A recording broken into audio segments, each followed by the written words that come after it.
Donald Trump has left quite a mark, collecting his billion-dollar empire over the past few decades. Whether you like him or hate him, you cannot deny his success. When he stepped into the Oval Office, in 2017, he had a net worth of $3.1 billion, making him the wealthiest president in U.S. history. Overtaking the former title holder, George Washington, who had a net worth of $525 million. In other words, Donald Trump entered the office with 6 times as much wealth as George Washington. So, how does someone make that much money? The average person in the United States will make $1.7 million in their lifetime. Meaning, our former president entered office with a net worth equivalent to what 1,823 people would make in their entire working career. What exactly was done in those 40 years to make that kind of money? You may have heard from Trump himself how he got his start in the real estate world. In reality, the $1 million loan he spoke of, and his finances, in general, stemmed from a long history of generational wealth.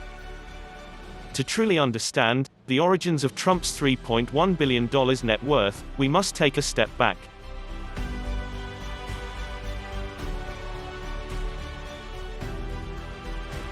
Slap on your flapper dresses, and shine your shoes, because we're going to travel back to the 1920s.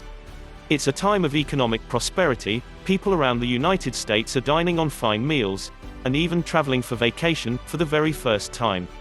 It's during the Roaring Twenties, when Fred Trump, Donald Trump's father, founds Elizabeth Trump, and son with his mother, built off the success of his late father, Frederick Trump. Fred would go on to buy and sell single-family homes for a profit. The first home bought by each Trump and son was an $800 investment, which was renovated and then sold for an astounding $7,000. As the need for housing increased, Fred would buy and sell hundreds of homes to the Charleston dancing, radio listening, cigarette smoking families of the 20s. Their business grew to be one of the most profitable in the US. With all that success, it seems like it would be smooth sailing once Donald came into the picture. Doesn't it? Well, not exactly. The stock market crashed, chaos ensued, families across the United States were starving. And you know what people don't want to do when they can't afford to feed their family? They don't want to buy a house. Actually, they can't buy a house. So, Elizabeth Trump and son went bankrupt. After a few years of struggling, they managed to purchase a grocery store. It wasn't until after the New Deal was signed that they were back in business. Massive loans from the Federal Housing Association encouraged more companies like Eat Shop and Son to be built. They acquired a $26 million loan from the government, and they built and built. By 1944, Fred had built dozens of expensive apartment buildings all over Manhattan. By the time Donald Trump was born, in 1946, the Great Depression was nothing but a bad dream, a blip in the company's history. When Donald Trump was 3, his father created a trust for his children, using a ground lease on his properties. The trust received $60,000, $600 per year, not bad earnings as a 3-year-old. However, as the late 50s and 60s whirled around, the massive business Fred had founded came under scrutiny. After being accused of profiteering off of federal housing loans and having a racial bias in his rental properties, the company was struggling to do business. And that, my friends, is when Donald Trump came into the picture. At the ripe old age of 22, Donald Trump took a front seat in his family's business. In 1971, he became president of the company, earning $260,000 per year in salary. In 1972, the company managed to secure an $8 million loan to build Prospect Tower. Really, it was Donald's first property as president of the family business. So, one might assume he wasn't earning that much. However, from shares and management fees alone, Donald was making an additional $300,000 per year, on top of his salary, just from that single building. By 1976, his net worth was listed at $200 million. Though the majority of the properties attributed to him, Beach Haven, Shore Havens, Prospects Tower, and Trump Village were all entirely developed by his father. Though he was launching off of his father's business, Donald brought something entirely new to the company, an entire rebrand. Under his guidance, the decision was made that the Trump brand would be one of opulence, success, and luxury. To achieve this public perception, the company would buy old historic buildings and renovate them into modern palaces. In 1977, using a $3 million loan from his father, Donald began the first project under this rebrand. He purchased the Commodore Hotel in Manhattan and used the opportunity to really show the world the Trump brand for the first time. Using business tactics that would put him in front and center of the media using aggressive tactics, Shrub managed to negotiate an unheard of 40-year tax abatement for the building with the city of New York. This move alone posed him as a combative, no-nonsense deal maker, and with it, gave the Trump brand the kind of positive media boost it had desperately needed. The Commodore was completed as the Grand Hyatt New York and unveiled in 1980.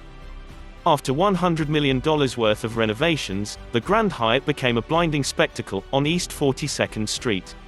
Coated in a futuristic glass facade, the design of this hotel reflects the opulence and signaled a new era of buildings that would be built on New York's skyline. From the Grand Hyatt alone, Trump made a $70 million profit, but things didn't stop there.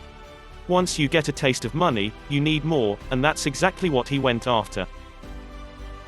In 1983, the Trump Tower has completed a combination of retail, corporate, and residential suites. The entire project cost a startling $300 million. The construction of the building was wrought with controversy yet again. In order to construct the massive Trump Tower, the historic Bonwit Teller building was to be destroyed, a shining example of Art Deco architecture. Many people in New York, including Mayor Ed Koch, were furious at Trump's decision to demolish the statues incorporated into the building's architecture. Trump counted that removing the statues, or ever been demolishing them, would cost $500,000. Another clear example of the unattached, profit-focused business tactics he was known for at the time. Once Trump Tower was completed, Trump's organization's name was cemented even further into the city of New York. The 1980s were a decade of prosperity for Donald, his family, and the organization as a whole. It wasn't just because of the fancy buildings that were popping up all over New York. Trump's business tactics were the talk of the town. He was known as being an aggressive negotiator, constantly questioning and arguing with contractors over invoices, and then refusing to pay until the job was completed, which gave him leverage to force contractors to take the lowest possible amount. The tactics, which many thought were unethical, only made him more and more popular in the media, and he was eating it up. Towards the tail end of the 1980s, he purchased Eastern Airlines, renaming it as Trump Shuttle. This extravagant purchase was in addition to purchasing the world's second most expensive yacht and some of the world's most expensive helicopters. From the outside looking in, Trump had finally reached the role he had longed for. He was the symbol of luxury. He even started his new venture. He purchased the Taj Mahal Casino in 1988 for $273 million. Looking to turn Atlantic City into the Las Vegas of the East. The 1980s were an era of Trump. He had the cars, the yachts, the hotels, the apartments, the shiny buildings, with his name on them. He was on top of the world, that is until he wasn't. The 1990s saw the collapse of several of Donald Trump's businesses, and his marriage to his first wife Ivana. When the Taj Mahal Casino, and 3 other casinos he had purchased went bankrupt, Trump found himself owing billions of dollars. He was forced to sell off his airline, sell all his jets, and sell his yacht. In the midst of all this, Trump was caught cheating on his wife with a young actress named Marla. Trump's success was in jeopardy, but after years of practice, he figured a way to regain his losses. He spun the media and made sure he was everywhere. In response to the news of his affair, he fought to have this headline posted: "If you think profiting off of his divorce that way is a unique decision, I'd want to take a look at this 1995 Pizza Hut ad." After losing so much in the casinos, Trump knew making financial success in real estate was going to be a bit of a challenge. So he entirely shifted gears and launched himself into the public eye like never before. There were board games, there were MTV commercials to appear to the youth, and then the entertainment era of Trump rose to the forefront. In 1996, he bought shares in Miss Universe, Miss USA, and Miss in the USA. Launching off of that, he created Trump Modeling Management in 1999. Around this same time, Trump bought his first golf course for a startling $45 million. Though his earnings from the course have been rather hush-hush, it was reported in 2015 that, over the course of 18 months, he was earning about $200 million from his 16 golf course. By the end of the 1990s, Trump managed to be on top again. He spoke often about recovering from his debt, utilizing it as a stepping stone to garner more fame. In 2004, he continued pursuing entertainment as a source of income. You've probably seen it. It's a show that's probably woken you up on the couch, a show that created memes, a show that had us all running around and saying, "You are fired," in the mid-2000s. On The Apprentice, Trump received $3 million per episode, earning him a startling $214 million for the run of the show. Of course, in reality, this role earned him a lot more. It further showcased his aggressive business mentality, giving him a huge weekly audience to essentially advertise his brand to. The mid-2000s brought on Trump University, Trump Mortgage, and Trump Stakes. Yes, Trump Stakes. 3 business ventures that would not survive to see his presidency, and one which would damage his wealth and public image.